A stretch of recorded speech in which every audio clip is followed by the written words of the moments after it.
dalam upaya promotif preventif berdasarkan evidence based in midwife berbasis nilai-nilai Islam berkemajuan. Sehingga nanti di dalam seluruh capaian target dari praktek profesi bidan ini akan mengacu kepada visi keilmuan prodi. Jadi tidak hanya pada keterampilan, tetapi juga basisnya adalah kognitif, gitu ya, ranahnya ranah kognitif juga. Profil lulusan dari pendidikan profesi bidan yang diamanahkan oleh organisasi profesi serta asosiasi pendidikan kebidanan untuk profesi bidan ada 5, yaitu care provider, communicator, community leader, decision maker, serta manager. Masih salah.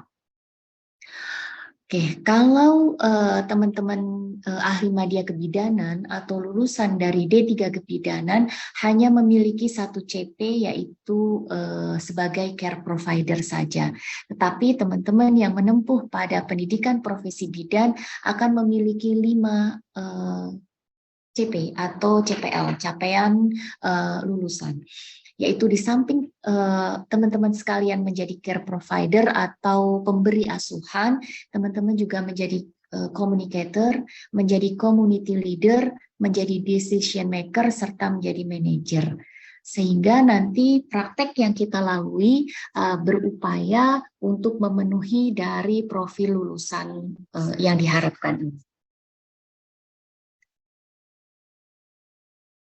Untuk deskripsi praktik profesi bidan adalah menerapkan begitu pembelajaran pada tahap profesi yang merupakan analisis dan sintesis dari teori, konsep, prinsip asuhan kebidanan melalui penerapan teknologi tepat guna berdasarkan evidence based in midwife serta mengacu kepada kebijakan pemerintah dalam asuhan kebidanan. Untuk kegiatan pembelajaran ini sendiri nanti akan kita laksanakan baik di rumah sakit, di puskesmas, di praktek mandiri bidan maupun nanti di komunitas.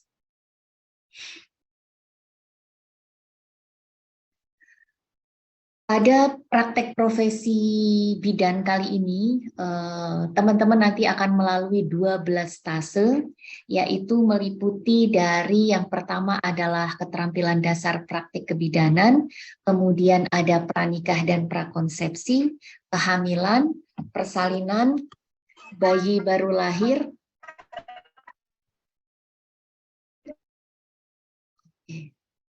bisa, oke sudah. Kemudian nifas, bayi balita anak prasekolah, ada asuhan keluarga berencana dan pelayanan kontrasepsi, kemudian remaja dan perimenopause, kebidanan berkelanjutan, manajemen pelayanan kebidanan, dan asuhan kebidanan komunitas. Keseluruhannya ini akan kita tempuh selama 2 semester. Oke, baik.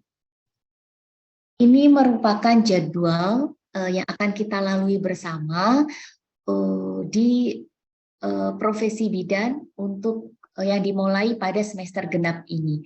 Jadi praktis pembelajarannya sangat padat begitu.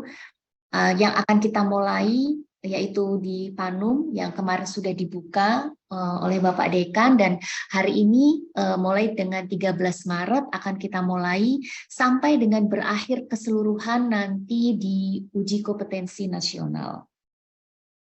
Adapun jadwalnya nanti untuk Panum sendiri akan berlangsung dari tanggal 13 sampai dengan angka janji tanggal 31 Maret. Jadi cukup padat untuk rangkaiannya, kemarin sudah dijelaskan oleh Bu Intan untuk timingnya.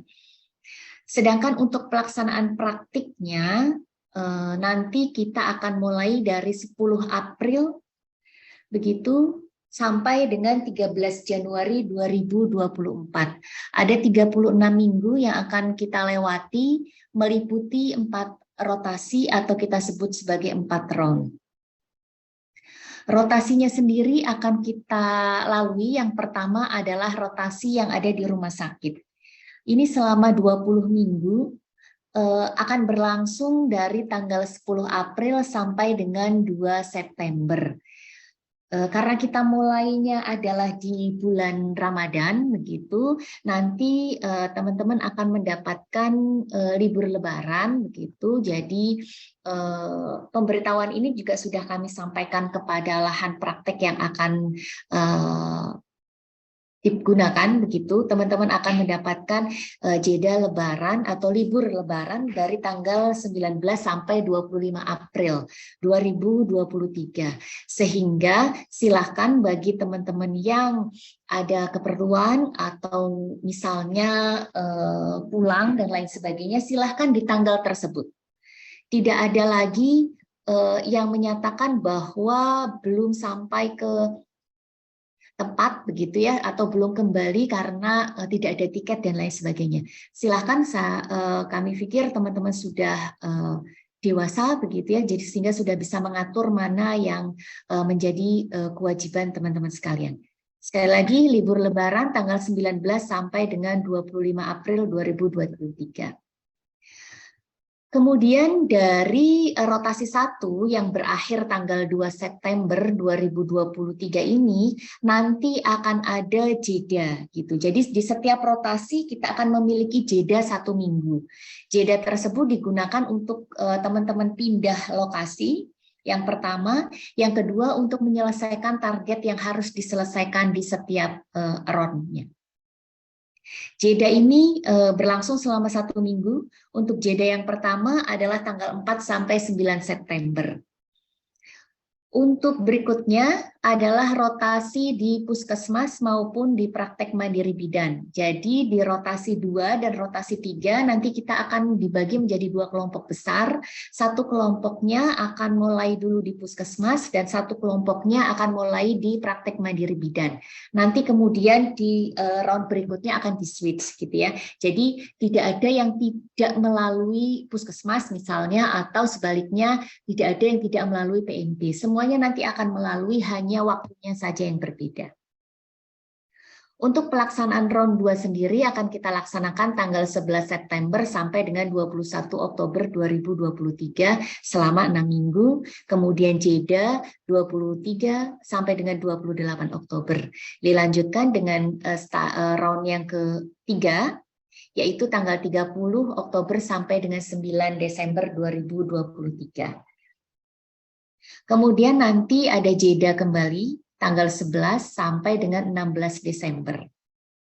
Kemudian untuk rotasi terakhir adalah di komunitas, kita kembali ke puskesmas selama 4 minggu dari tanggal 18 Desember sampai dengan 13 Januari 2023.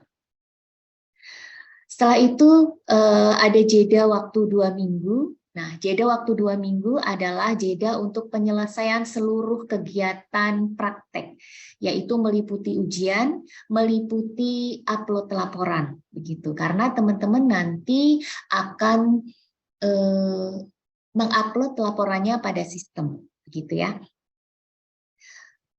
Kemudian setelah itu kita akan melalui ujian OSCE untuk tahap profesi yang berlangsung dari tanggal 29 Januari sampai dengan 10 Februari 2024. Kemudian dilanjutkan dengan pembekalan. Klik lapornya bareng. Kalau misalnya Mbak Forti bisa di mute dulu.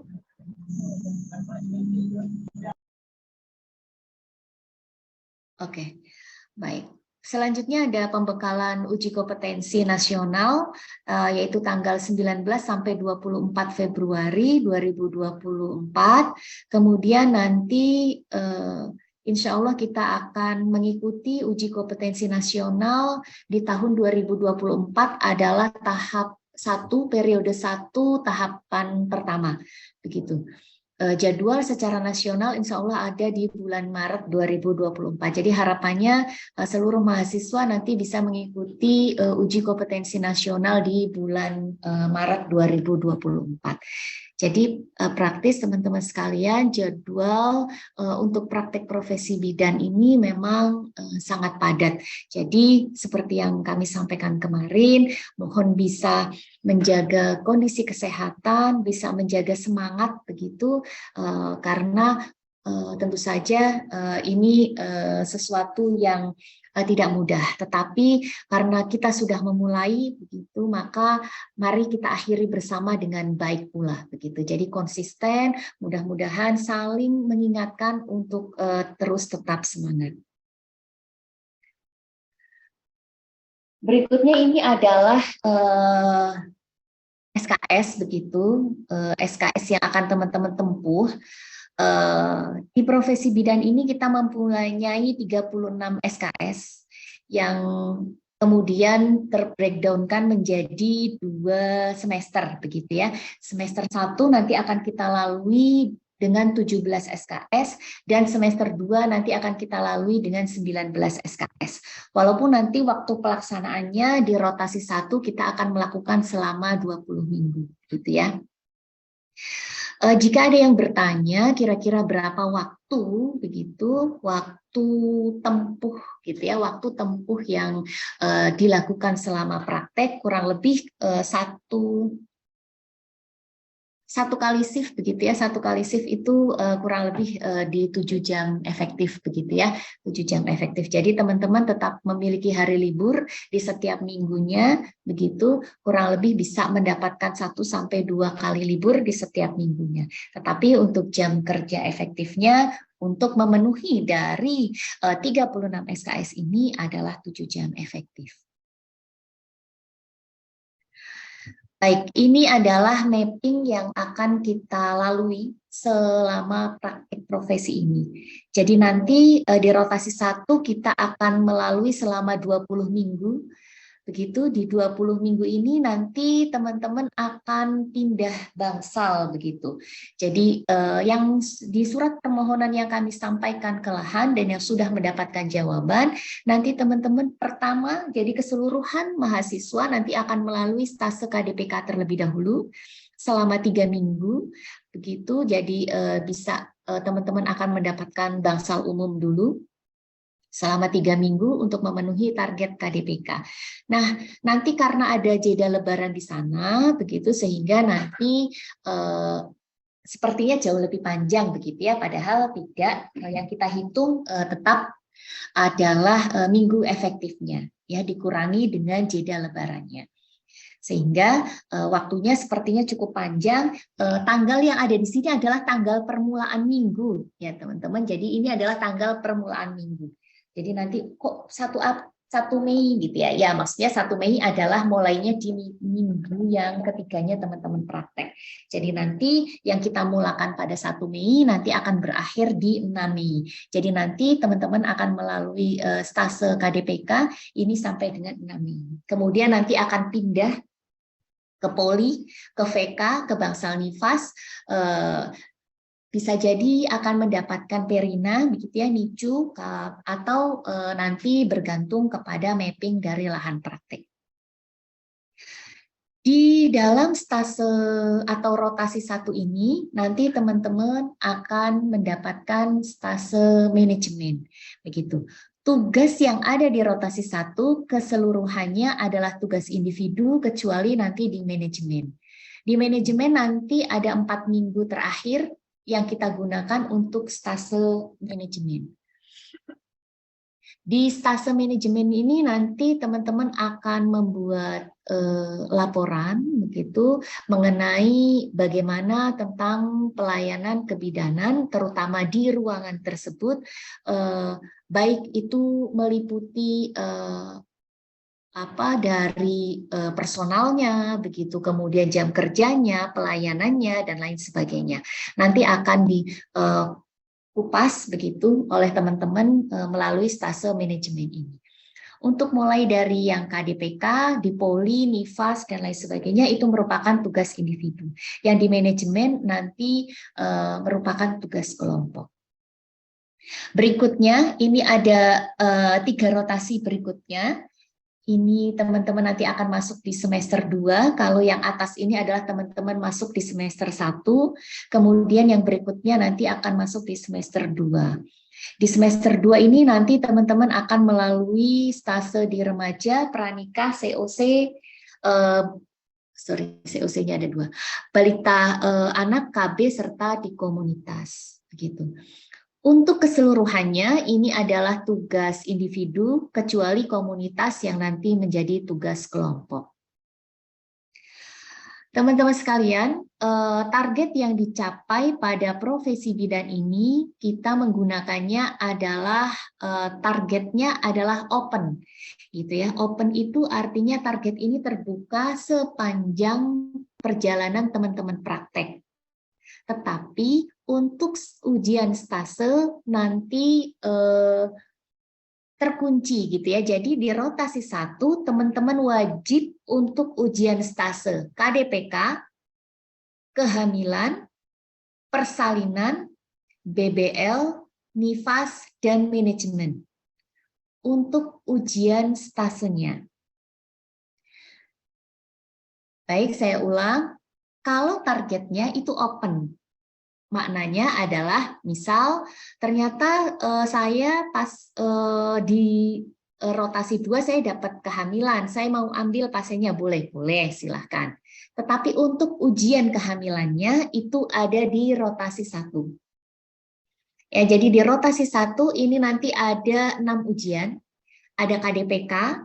KDPK ini nanti kita tidak ujian gitu ya, tetapi nilai akan diambil dari DOP yang telah teman-teman lakukan. Recording in progress. Dari DOP dan mini CX yang teman-teman lakukan gitu ya, yang dinilai oleh preseptor serta nilai bimbingan yang telah diberikan oleh preseptor. Ini akan menjadi nilai KDPK.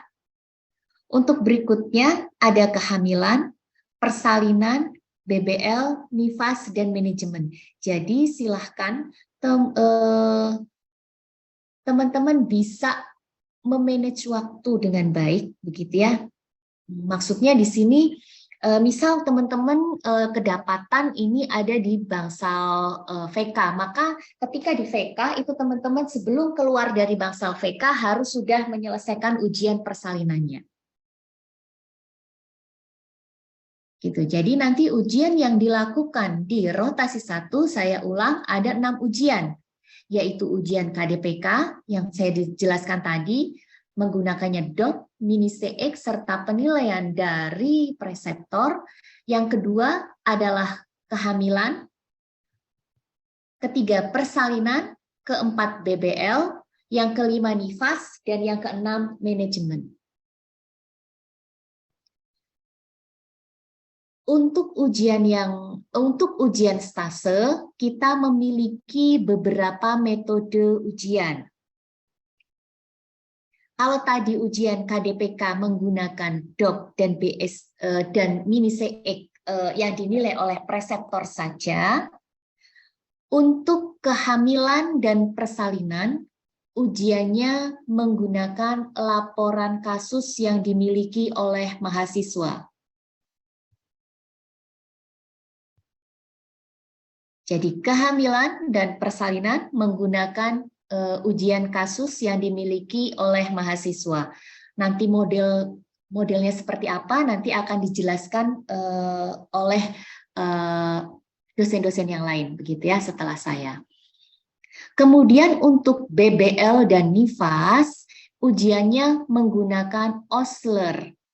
Artinya ujiannya langsung dengan pasien. Untuk ujian manajemen, ini menggunakan kasus atau laporan manajemen yang teman-teman dapatkan. Seluruh ujian stase ini dilakukan oleh preseptor dan pembimbing akademik. Begitu ya, jadi teman-teman nanti ujiannya dinilai oleh 2 orang, kecuali ujian KDPK. Baik, sampai yang sini ada pertanyaan dulu?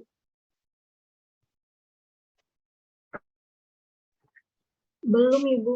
Oke, belum. Baik, bisa dipahami ya? Oke, nanti insya Allah. Mohon maaf, Ibu, bisa diulang kembali. Oh iya, Oke, baik. Baik, nanti untuk rotasi 1, teman-teman sekalian akan melalui 6 ujian stase pada rotasi 1. Yang pertama ada ujian KDPK, yang kedua kehamilan, yang ketiga ada persalinan, kemudian keempat bayi baru lahir, yang berikutnya ada nifas, dan yang terakhir adalah manajemen. Ini ya, ujiannya ada di sini. Untuk ujian KDPK, ini pengujinya hanya preseptornya saja. Jadi nilai diambil berdasarkan penilaian dari preseptor pada DOP, mini CX, serta bimbingan yang telah teman-teman lakukan. Untuk ujian kehamilan dan persalinan, ujiannya menggunakan laporan kasus, gitu ya, atau laporan komprehensif yang telah teman-teman dapatkan. Untuk BBL dan nifas, ujiannya menggunakan Osler. Osler itu berarti keterampilan. Nanti di mana keterampilan tersebut akan dinilai dari mulai teman-teman anamnesa, pemeriksaan fisik, penegakan diagnosa, pemberian kesimpulan atau analisis, kemudian sampai dengan penata laksanaan atau KIE yang diberikan berdasarkan permasalahan yang didapatkan pada pasien. Yang terakhir adalah ujian manajemen, ini berupa laporan kelompok mengenai laporan manajemen pada bangsal yang dituju oleh teman-teman sekalian. Keseluruhan ujian ini nanti akan dinilai oleh 2 orang, yaitu yang pertama preseptor, yang kedua adalah pembimbing akademik. Gitu ya. Untuk ujian yang menggunakan laporan itu bisa via online, begitu ya. Artinya bisa menggunakan media Zoom, Google Meet, dan lain sebagainya. Tetapi untuk ujian yang Osler itu berarti offline gitu ya, karena kita menilainya langsung. Nanti teman-teman bisa janjian secara langsung, baik itu dengan preseptor maupun dengan pembimbing pendidikan. Ini yang ada di rotasi 1. Jadi ujiannya ini wajib gitu ya. Artinya teman-teman itu wajib ujian 6 ujian ini pada rotasi 1. Bu, tapi saya itu belum dapat semua untuk target kehamilan yang jumlahnya 80 begitu misalnya. Tidak apa-apa. Seperti yang tadi saya sampaikan bahwa target kita adalah open. Jadi kalau teman-teman belum mendapatkan ketika di rotasi 1, tetap bisa mendapatkan kasus di rotasi 2. Fungsinya karena dalam ujian ini ada syarat minimalnya gitu ya. Jadi misalnya ada 80 target ya enggak 80-nya harus penuh gitu ya. Ada target minimal yang menjadi persyaratan ujian. Artinya kalau target itu sudah tercapai kemudian teman-teman mau ujian itu diperkenankan. Begitu. Jadi silakan bisa diatur waktunya dengan baik sehingga seluruh ujian ini harus selesai gitu ya. Maksimalnya kapan? Maksimal sampai berakhirnya jeda rotasi 1, yaitu di 9 September. Artinya teman-teman tidak boleh utang 6 ujian ini di rotasi berikutnya. Baik, berikutnya untuk rotasi 2 dan 3 gitu ya. Ini kita ada 5 ujian. Ini maaf COC-nya kedouble ya. Artinya COC bisa teman-teman dapatkan di atas atau ketika di puskesmas bisa teman-teman dapatkan ketika di PMP. Untuk yang 5 stase berikutnya ada remaja, pranikah, bayi balita anak, COC dan KB ini akan kita lewati atau akan kita lalui di rotasi 2 dan 3. Begitu. Jadi dalam waktu 12 minggu gitu ya, total keseluruhan ini 12 minggu ditambah dengan ada jeda-jeda ini, jadi ada 14 minggu kurang lebih teman-teman harus menyelesaikan 5 ujian stase. Yaitu remaja, pranikah, COC, balita, dan KB. Begitu. Nah, keseluruhan ujian ini menggunakan laporan kasus.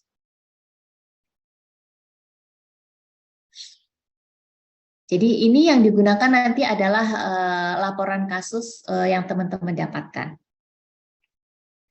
Jadi teman-teman silahkan bisa memetakan begitu ya, kira-kira oh saya udah dapat nih pasien KB begitu ya, kasus KB yang menarik, kemudian saya bikin laporan, saya mau ujian dulu deh di round 2. Silahkan. Gitu ya.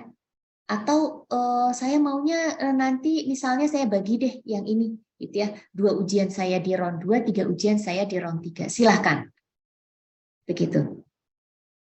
Di dalam 14 minggu ini nanti teman-teman harus menyelesaikan 5 ujian. Yang tadi di rotasi 1 ada 6 ujian, di rotasi 2 dan 3 nanti teman-teman akan melalui 5 ujian, yaitu remaja dan perimenopause, pranikah dan prakonsepsi, COC, bayi balita anak, serta pelayanan kontrasepsi dan keluarga berencana. Ini harus diselesaikan. Nah, kemudian nanti di rotasi terakhir, ini ada ujian komunitas. Ujian komunitas ini berupa ujian kelompok. Gitu. Jadi nanti teman-teman akan terbagi menjadi kelompok, tidak kelompok kecil, kelompoknya agak besar, begitu ya. Nanti di komunitas kemudian akan mengelola atau mengembangkan apa yang ada di komunitas di puskesmas tersebut. Begitu, sehingga 12 stase ini akan kita lalui dalam 4 rotasi dengan ujian yang sudah ditentukan tetapi targetnya yang terbuka. Misal begitu ya teman-teman sekalian, misal pada rotasi 1, wah target saya itu udah habis semuanya, selesai gitu ya, sudah selesai semuanya. Jadi di rotasi 2, 3 saya udah silir-silir gitu ya, sudah enak gitu, sudah nggak ada target. Boleh Bu, boleh silahkan. Tetapi untuk pelaksanaan ujiannya tetap ada di sini.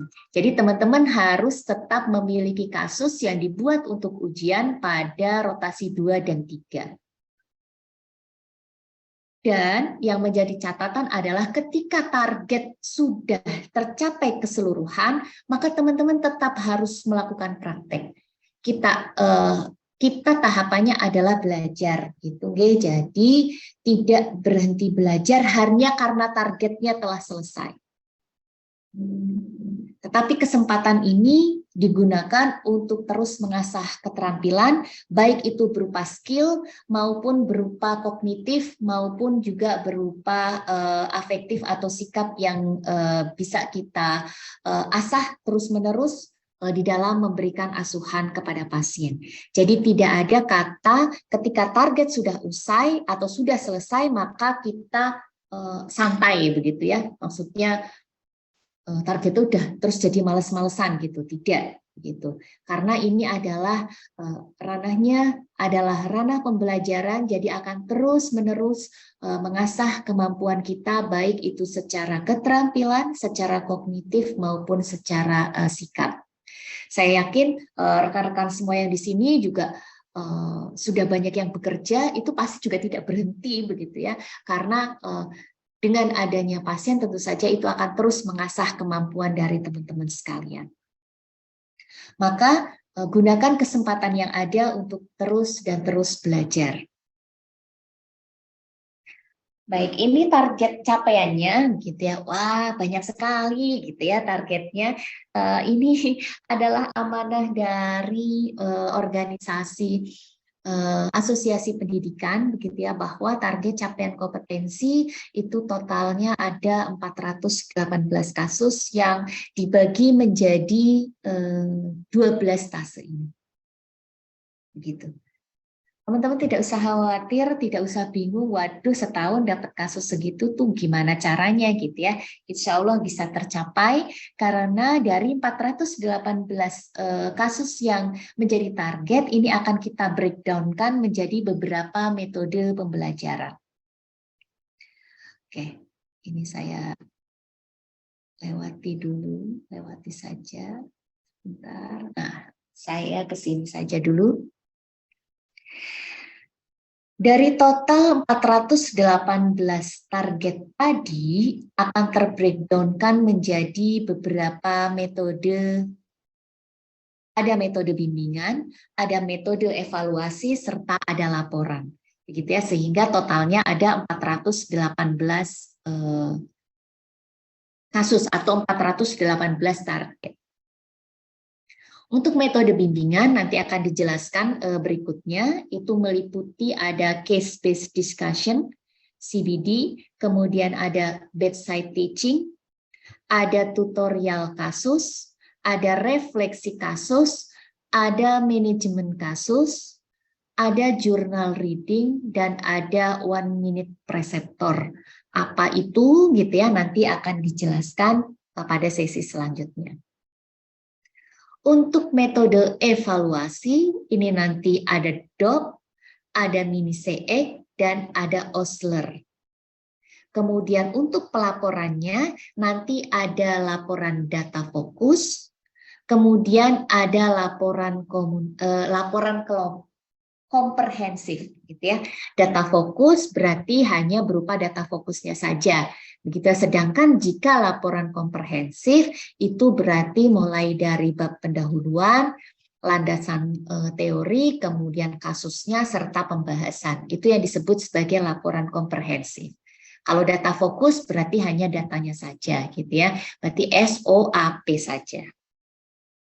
Sehingga totalnya ada 418 target yang akan teman-teman capai selama 1 tahun pembelajaran ini.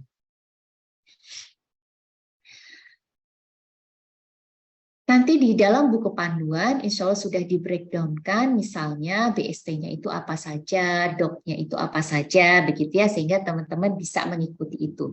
Seandainya tidak mendapatkan, misalnya itu silakan bisa dicapai di rotasi berikutnya, atau nanti bisa dikomunikasikan dengan pembimbing. Misal ada sesuatu yang tidak bisa didapatkan karena sulit, sangat sulit gitu ya, maka nanti dikomunikasikan dengan pembimbing untuk bisa digantikan dengan jenis keterampilan yang lain. Misal demikian. Ini akan kita lalui atau teman-teman akan mendapatkan 418 kasus ini adalah secara terbuka. Terbuka itu kita open gitu ya. Artinya teman-teman bisa mendapatkan target ini di setiap rotasi. Begitu. Tetapi untuk ujiannya tadi sudah kita kunci gitu ya. Yang pink ujiannya sudah kita kunci. Nah, Bu, kok ini di Osler tadi yang Ibu Bu Nuli bilang itu adanya di BBL sama Nifas aja loh. Kok di sini banyak Bu Oslernya? Ya. Jadi Osler yang tidak untuk ujian stase itu berarti hanya teman-teman lalui bersama preseptor saja. Yaitu Osler kehamilan, kemudian Osler pada bayi balita anak, kemudian ada pada persalinan, maaf, satu lagi di KB. Berarti Osler ini nanti akan teman-teman lalui dengan preseptor saja. Gitu. Demikian juga untuk yang laporan komprehensif. Laporan komprehensif ini nanti laporannya tetap dikonsulkan untuk kasusnya dikonsulkan kepada preseptor dan untuk hasilnya dilaporkan kepada pembimbing akademik teman-teman sekalian. Sehingga kalau yang tidak menjadi ujian stase teman-teman tetap buat, tetapi itu tidak untuk ujian.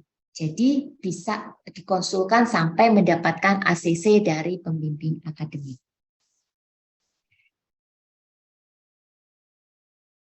Nah, untuk metode bimbingan ini, untuk CBD, Case-Based Discussion, ini nanti teman-teman akan membuat laporan mini laporan begitu berupa case-based discussion. Ini juga kasusnya sudah dikonsulkan dengan preseptor, kemudian case-based discussion-nya ini bisa didiskusikan bersama dengan pembimbing akademik. Untuk bedside teaching, ini tentu saja teman-teman akan mendapatkan bimbingannya dari preseptor. Untuk tutorial kasus, ini teman-teman akan melakukannya bersama preseptor dan pembimbing akademik. Tutorial kasus nanti secara terperinci detailnya akan dijelaskan pada sesi berikutnya.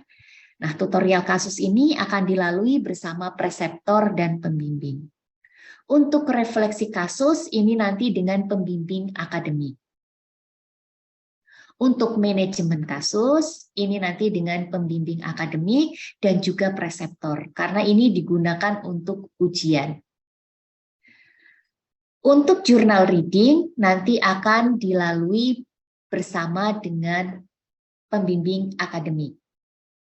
Untuk 1 minute preseptor, ini akan dilalui bersama dengan preseptor saja. Untuk DOP dan mini CX keseluruhannya dilalui bersama dengan preseptor. Untuk Osler seperti tadi, untuk yang BBL dan IFAS itu bersama preseptor dan pembimbing akademik, sedangkan untuk yang lain itu dilalui bersama preseptor saja. Untuk laporan data fokus, tentu saja teman-teman harus mendapatkan ACC terlebih dahulu dari pembimbing lahan atau preseptor, kemudian dikonsulkan ke pembimbing akademik.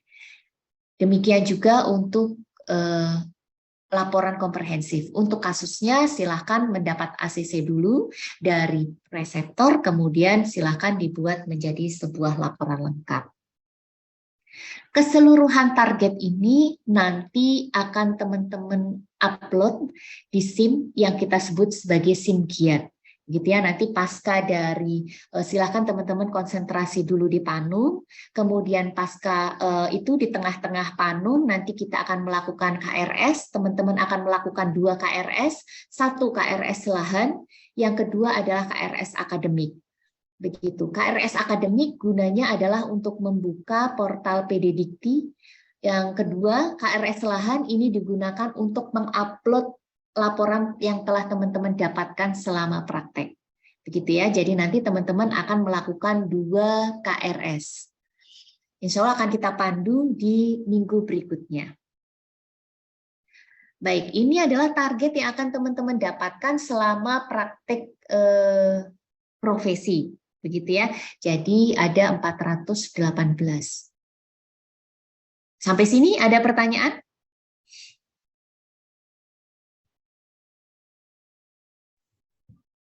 Izin bertanya, Bu. Silakan. Untuk sistem ujiannya seperti apa ya, Bu? Ujian kasusnya. Terima kasih, Bu. Iya. Ujian kasusnya, oh maksudnya ujiannya seperti apa untuk ujian Oslernya? Teman-teman akan misalnya selama praktik ada kasus yang sekiranya menarik, kemudian silahkan untuk dibuat laporan secara komprehensif, begitu ya. Nanti laporannya seperti apa nanti akan dijelaskan di sesi berikutnya. Nah kemudian setelah itu teman-teman akan ujiannya menggunakan kasus tersebut, gitu ya. Ujiannya nanti silahkan namanya janjian atau apa ya, pinangan waktu dulu ya, preseptor sama pembimbingnya waktunya bisa sama bareng, bisa cocok, kemudian nanti teman-teman bisa melakukan ujian. Untuk ujian yang menggunakan laporan kasus ini bisa dilakukan secara online. Jika memang ternyata menghendaki untuk offline begitu, semoga sangat dipersilahkan. Gitu ya, misalnya langsung wah mau apa misalnya ujian keseluruhan mahasiswa yang ada di rumah sakit A pada hari apa, boleh, monggo. Begitu ya. Jadi untuk ujian yang berupa laporan ini bisa dilakukan secara online maupun offline dari laporan komprehensif yang telah teman-teman buat. Begitu. Kemudian mungkin ini karena nggak ada yang tanya ya saya kasih tahu aja. Saya bocorkan. Jadi misalnya begini teman-teman, wah 418 kasusnya gimana gitu ya. Jadi misal ada satu kasus yang menarik itu teman-teman melakukan BST sama ibunya, misalnya taruhlah itu pada pemeriksaan Leopold gitu ya. Oh ya, BST yang dimaksudkan di sini adalah BST yang teman-teman dapat melakukan secara mandiri. Gitu ya, teman-teman tentu ingat nanti akan dijelaskan bahwa tahapan BST itu kan ada 3 tahapan gitu ya. Jadi ada pertamanya adalah melihat dulu, kemudian pendampingan, kemudian secara mandiri. BST yang dimaksudkan di sini adalah bukan yang melihat ya teman-teman, tetapi yang teman-teman melakukan dengan pengawasan dari preseptor. Begitu. Jadi bukan kalau ada orang persalinan teman-teman cuma memandang aja itu dianggap BST, tidak gitu ya. Tapi BST adalah yang melakukan. Begitu ya, yang dilakukan sendiri oleh teman-teman sekalian. Bukan dilakukan oleh temannya kemudian teman-teman ikut itu jadi BST, tidak. Tapi itu yang teman-teman lakukan. Kok banyak banget? Ya, banyak begitu ya, karena waktunya juga panjang gitu ya, tetapi itu sudah terbreakdown menjadi beberapa tahapan di 12 tahapan tersebut. Nah, misal ada satu kasus yang menarik, Ibu, itu saya boleh nggak kalau itu tuh pasiennya saya BST, gitu ya, tapi ternyata misalnya ketika proses persalinan, misalnya ada satu kasus, saya pengen dia jadi jurnal, saya pengen tahu kok penanganannya seperti itu, kalau secara pada evidence-nya tuh kayak gimana sih, silahkan. Jadi satu kasus itu teman-teman bisa buat jadi journal reading, boleh. Wah, kasusnya ini saya mau bikin laporan komprehensif, boleh, silahkan. Yang tidak boleh adalah satu kasus itu teman-teman jadikan journal reading, jadikan laporan kasus, jadikan CBD. Ya, jadi ini menjadi laporan berbeda. Tetapi boleh jika laporan itu sudah teman-teman BST-kan, ya, kemudian dijadikan laporan kasus. Atau itu adalah bagian dari DOPS, gitu ya. Kan teman-teman udah DOP itu kan berarti melakukan tindakan. Nah, kemudian ini menarik nih, saya mau bikin itu jadi CBD kasusnya, gitu ya. Boleh, keterampilannya teman-teman dinilai DOP nanti sama reseptornya boleh-boleh, gitu ya. Jadi teman-teman tidak usah khawatir kalau kekurangan kasus. Insya Allah tidak. Ya, tidak akan kekurangan kasus. Karena satu kasus itu teman-teman bisa bawa menjadi laporan, bisa bawa menjadi data fokus, kemudian bisa bawa menjadi yang lain-lain dalam bentuk bimbingan tadi. Gitu ya. Jadi misalnya tadi habis DOP, nah DOP-nya itu pasiennya sama dengan yang data fokus itu boleh-boleh. Gitu ya. Yang tadi BST mau saya jurnal reading kan, pasiennya boleh-boleh gitu ya. Yang tidak boleh adalah satu kasus itu dibuat untuk jurnal reading, dibuat untuk data fokus, dibuat untuk laporan klinik gitu ya, laporan komprehensif, dibuat untuk CBD, itu yang tidak boleh. Tetapi kalau yang satu adalah yang keterampilan, kemudian yang satunya di laporan, itu diperkenankan. Gitu ya, teman-teman sekalian ya. Maaf diulang Ibu, yang satu kasus yang tidak boleh itu yang journal reading. Ya, jadi satu kasus itu jangan dibuat satu kasus yang sama, itu CBD kasusnya itu, journal reading kasusnya itu, laporan komprehensif kasusnya itu, gitu ya. Itu nggak boleh. Ya, jadi ini harus kasus yang berbeda, gitu ya. Kenapa kok harus berbeda? Agar rekan-rekan sekalian memiliki banyak lebih banyak insight gitu ya, lebih banyak pengetahuan gitu ya, lebih banyak nanti searching terhadap evidence yang dibutuhkan terhadap kasus-kasus yang teman-teman hadapi. Harapannya adalah itu. Tapi misalnya begini, yang boleh itu CB. Misalnya teman-teman mau refleksi kasus.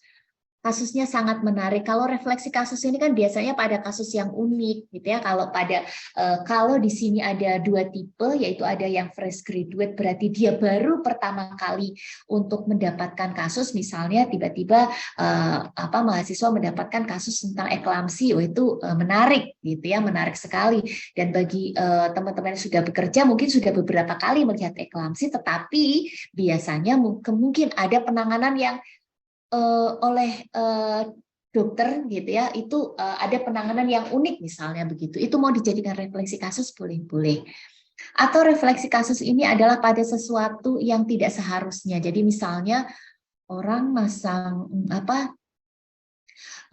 harusnya begitu ya, misalnya harusnya pada kasus misalnya itu taruhlah pada kehamilan gitu ya, pada kehamilan ini kita nemu kasus ibu anemia kok sama dokter atau preseptor yang tadi itu mengasuh kok nggak dikasih tablet tambah darah, misalnya ada yang kelewatan begitu, kemudian itu mau dijadikan refleksi kasus, boleh. Begitu. Jadi yang refleksi kasus itu nanti bisa juga teman-teman gunakan untuk CBD, bisa teman-teman gunakan salah satu ya untuk journal reading itu boleh. Yang tidak boleh tadi satu kasus itu dibuat CBD, journal reading, dibuat laporan komprehensif. Itu ya. Perhatikan Ibu.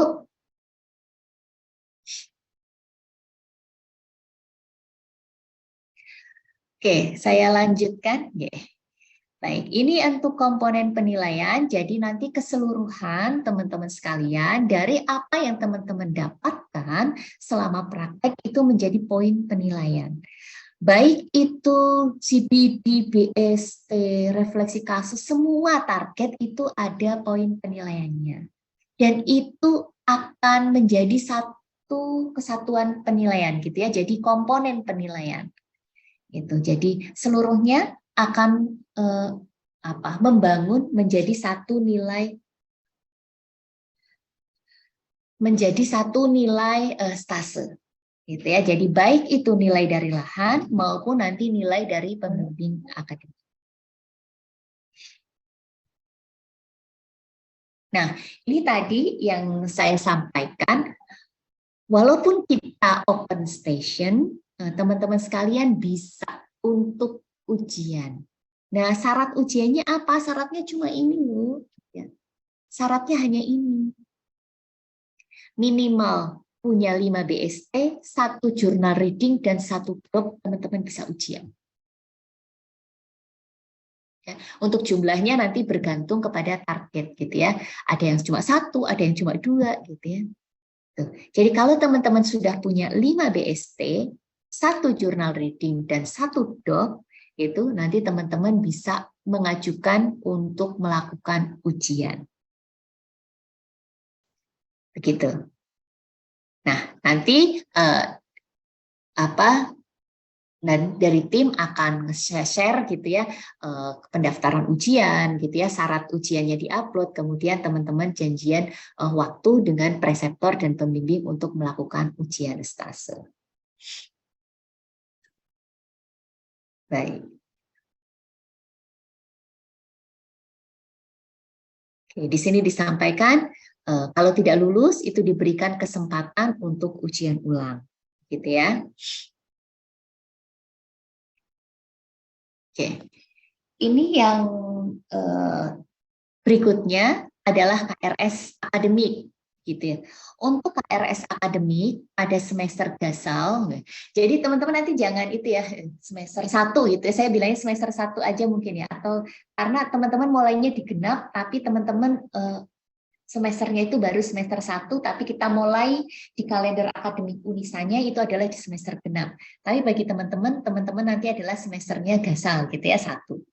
Di semester gasal nanti, teman-teman tidak usah bingung, nanti tinggal mengambil KRS akademiknya berupa paket. Di dalam paket KRS akademiknya nanti akan berisi 17 SKS ini. Jadi ada KDPK, persalinan, BBL, NIFAS, dan manajemen. Sedangkan untuk semester 2-nya nanti akan mengambil 19 SKS. Ada pranikah, kehamilan, remaja, bayi balita, KB, COC, dan komunitas. Nanti teman-teman nggak usah milih kalau yang ini. Maksudnya memilihnya cukup paket saja, nanti sudah langsung otomatis yang di KRS-kan adalah ini. Begitu. Itu untuk di KRS akademik. Oke. Ternyata sudah selesai.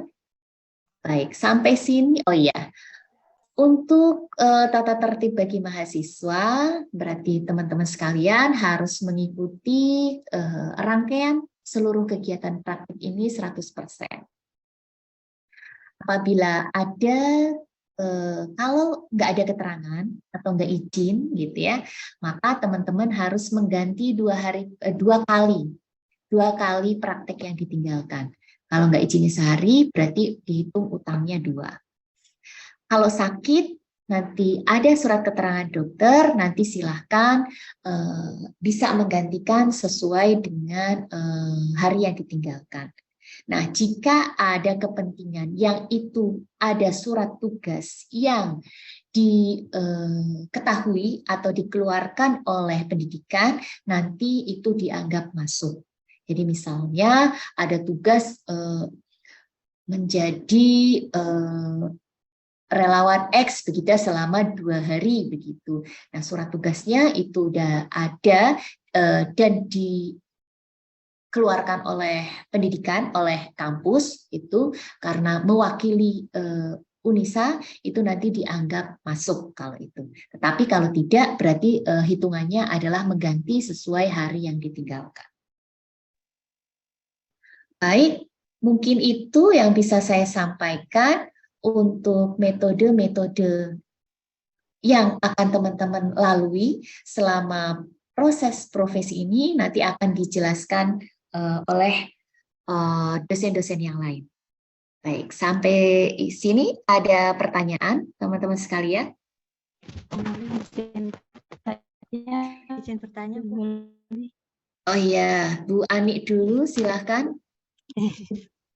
Oke, Ibu, nun sewu untuk terkait tadi yang sudah disampaikan, misalnya kita ada kegiatan yang lain, itu nanti ada konsekuensinya sendiri. Misalnya cuti, Bu. Kalau kita mengajukan cuti secara kedinasan dengan acara yang mungkin tidak bisa sambil dilahat, itu nanti konsekuensi dari kami harus seperti apa nih? Terima kasih, itu saja. Ya Ibu, berkaitan dengan ibu-ibu yang bekerja karena memang notabene memakai 2 baju begitu ya Bu ya. Ada baju bekerja dan ada baju menjadi mahasiswa, maka nanti silahkan bisa dikomunikasikan ya Bu dengan pembimbing akademiknya. Jadi kalau misalnya ada tugas dan lain sebagainya bisa dikomunikasikan terlebih dahulu, tidak bisa mendadak sehingga nanti untuk penggantian jadwalnya nanti bisa bisa dibicarakan kemudian gitu ya, misalnya karena ada tugas misalnya dari puskesmas maupun rumah sakitnya untuk pelatihan misalnya selama 5 hari misalnya, dan itu memang tidak bisa digantikan oleh tim yang lain gitu, itu silakan bisa dikomunikasikan sehingga kami dari pendidikan juga bisa mengkomunikasikan dengan baik kepada pihak rumah sakit.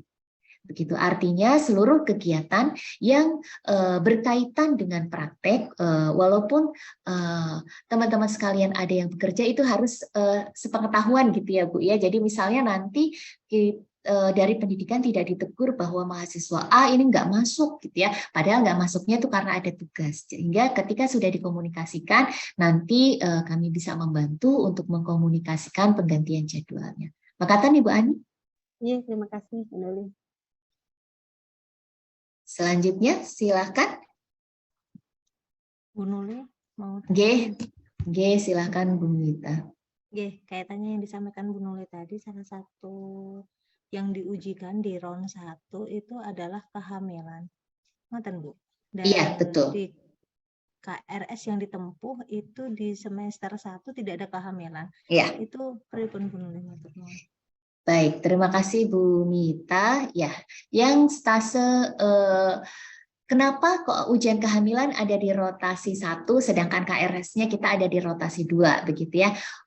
Untuk kehamilan ini nanti memang minggunya ada minggu yang kita titipkan di rotasi 1 ini gitu ya. Jadi sudah kita ambil terlebih dahulu untuk jumlah stasenya begitu, sehingga kita mengambil untuk ujian kehamilan ini ada di rotasi 1. Teman-teman untuk ujian kehamilan ini nanti misalnya Bu di poli itu cuma 2 minggu misalnya gitu ya, di poli itu cuma 2 minggu kayaknya tuh mepet gitu, misal seperti itu. Teman-teman saya yakin kalau dari pengalaman profesi angkatan 1, 2, dan 3, pasien kehamilan ini banyak juga yang ada di bangsal nifas begitu ya, artinya mungkin pasien kehamilan yang mengalami hiperemesis gravidarum atau perdarahan antepartum itu juga bisa kasusnya kemudian kita ambil sebagai ujian kehamilan begitu ya. Jadi berfokus pada kasus yang ada pada pasien. Begitu. Jadi kenapa kok ujiannya ada di rotasi 1 sedangkan KRS-nya di rotasi 2? Jawabannya demikian ya Bu Mita, karena kita memappingkannya memang untuk di rumah sakit ini selama 2 minggu. Begitu. Sehingga yang harapannya ketika di rumah sakit itu bisa mendapatkan kasus kehamilan yang patologis begitu ya, dan di rotasi 2 dan 3 nanti teman-teman mendapatkan kehamilan yang fisiologis untuk target capaiannya. Begitu. Baik, matur nuwun. Jadi satu lagi, Iya. jadi untuk ujian kehamilan itu kan dengan laporan ya, berarti Iya. diharapkan kasus yang diambil untuk laporan itu adalah kasus yang patologis seperti Iya. itu menulis. Iya, betul. Betul. Oke, matur nuwun. Untuk laporannya adalah yang patologis. Sedangkan nanti data fokus itu bebas, begitu ya, bebas. Yang fisiologis juga boleh, gitu ya kan. Tadi kalau lihat targetnya banyak ya, hamil itu soalnya banyak banget, gitu ya. Ada kurang lebih 60 kayaknya itu targetnya. Nah, di data fokusnya nanti bisa ambil yang patologis, bisa ambil yang fisiologis. Kata. Ya, matur nuwun. Ada lagi teman-teman sekalian?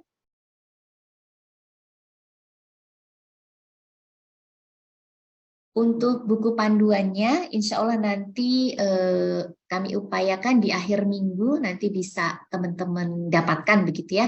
Untuk buku panduan nanti teman-teman akan mendapatkannya soft file begitu, tetapi untuk lahan praktek nanti berupa hard file. Gitu ya. Jadi teman-teman silahkan bisa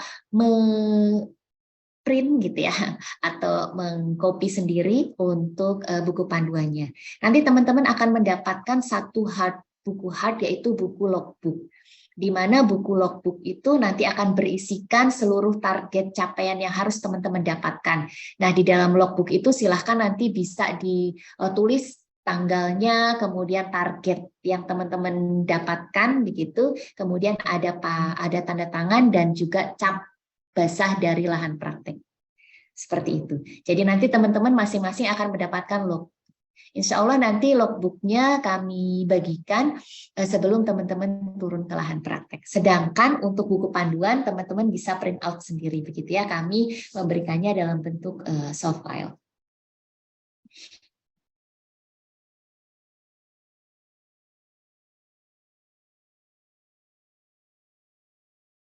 Baik. Ada lagi teman-teman? Jika tidak ada, sambil menunggu Bu Nida ya materi berikutnya ya.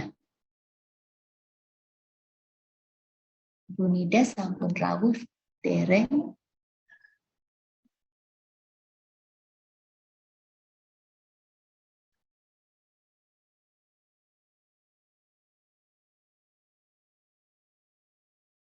Oke, baik teman-teman sekalian. Jika ada pertanyaan silakan. Gitu yang mau bertanya-tanya dulu. Boleh sambil menunggu Bu Nida untuk masuk, mungkin saya cukupkan dulu ya, saya akhiri. Assalamualaikum warahmatullahi wabarakatuh. Waalaikumsalam warahmatullahi wabarakatuh. Teman-teman bisa mungkin istirahat sebentar dulu sambil menunggu Bu Nida. Recording stopped. Atau jika ada pertanyaan, sumangga.